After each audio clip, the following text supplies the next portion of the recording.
आंध्र प्रदेश के कुर्नूल में बर्निंग बस ने सबको झकझोर दिया है। बाइक से टक्कर के बाद बस आग का गोला बन गई। देखते ही देखते कम से कम 20 लोग जिंदा जलकर मर गए।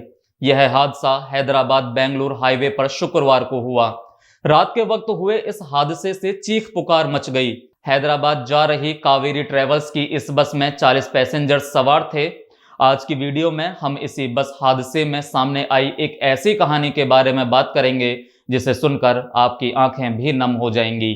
नमस्कार, मैं हूं राज माहौर। आप देख रहे हैं न्यूज वॉच इंडिया।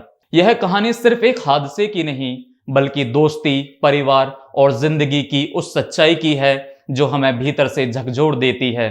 यह कहानी है दो रमेशों की, नेल्लाकुर्ती रमेश और गोल्ला रमेश की। दोनों एक ही जिले के रहने वाले, एक जैसे सपनों वाले और एक ही मंजिल की तलाश में निकले दो दोस्त थे। 20 साल पहले बेंगलुरु की गलियों में उनकी मुलाकात हुई थी। दोनों हिंदुस्तान यूनिलीवर में साथ काम करते थे। दफ्तर के बाहर भी उनकी दोस्ती उतनी ही गहरी थी जितनी अपनी मेहनत और संघर्ष। समय बीतता गया, दोनों ने अपने जीवन में साथी चुने, परिवार बसाए और हर त्योहार साथ मनाया। एक दूसरों के बच्चों को गोद में उठाकर बड़े होते हुए देखा। किसी को क्या पता था एक दिन यही दोनों परिवार एक साथ सफर पर निकलेंगे, लेकिन लौटेगा सिर्फ एक। गुरुवार की रात वी कावेरी ट्रेवल्स की एक प्राइवेट बस बेंगलुरु की ओर रवाना हुई। 41 यात्री सपनों, उम्मीदों और अपने अपने मंजिलों के साथ उस बस में सवार थे। रात करीब 3 बजे जब अधिकतर लोग गहरी नींद में थे, उसी वक्त जिंदगी ने करवट ली। बस कुर्नूल के बाहरी इलाके में एक बाइक से जा टकराई। टक्कर इतनी जोरदार थी कि बाइक बस के नीचे जा फंसी और पल भर में आग भड़क उठी।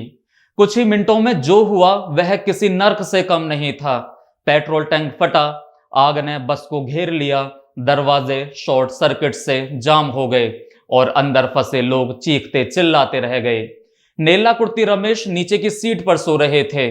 उन्होंने बताया, जब आंख खुली तो हर तरफ लपटें थीं। मैंने अपनी पत्नी और बच्चों को किसी तरह बाहर निकाला, गोल्ला को आवाज दी, बार बार पुकारा, लेकिन वह जवाब नहीं दे रहा था। आग बढ़ती जा रही थी और मैं कुछ भी नहीं कर पा रहा था।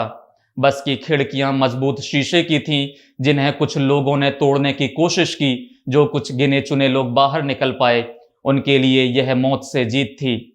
लेकिन वो जीत भी अधूरी थी क्योंकि उनके अपने पीछे रह गए। आग ने सब कुछ खा लिया, सपने, मुस्कानें और वो रिश्ते जो कभी नहीं टूट सकते थे। गोल्ला रमेश और उनका पूरा परिवार राख में बदल गया। नेल्लाकुर्ती रमेश तो बच गए, लेकिन अपने उस दोस्त को खो बैठे जिसे वो भाई कहते थे। फायर ब्रिगेड को पहुंचने में आधा घंटा लग गया। तब तक सब कुछ खत्म हो चुका था। 20 जिंदगियां उस रात लपटों में समा गईं।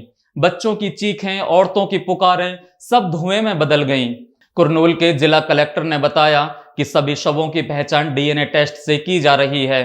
कई परिवार अपने प्रियजनों के नाम पुकारते जरूर रहे, लेकिन जवाब अब राख के सिवा कुछ नहीं था। देश भर से संवेदनाएं उमड़ी।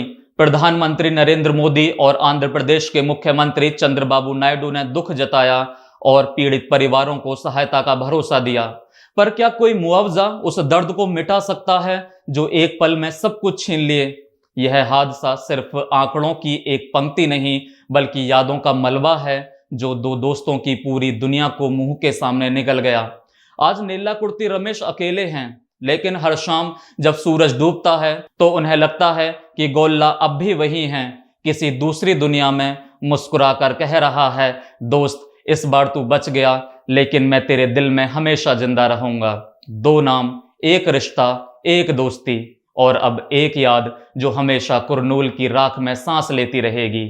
यह कहानी सिर्फ हादसे की नहीं बल्कि उन 20 अनमोल जिंदगियों की है जो आग की भेंट चढ़कर अमर हो गईं।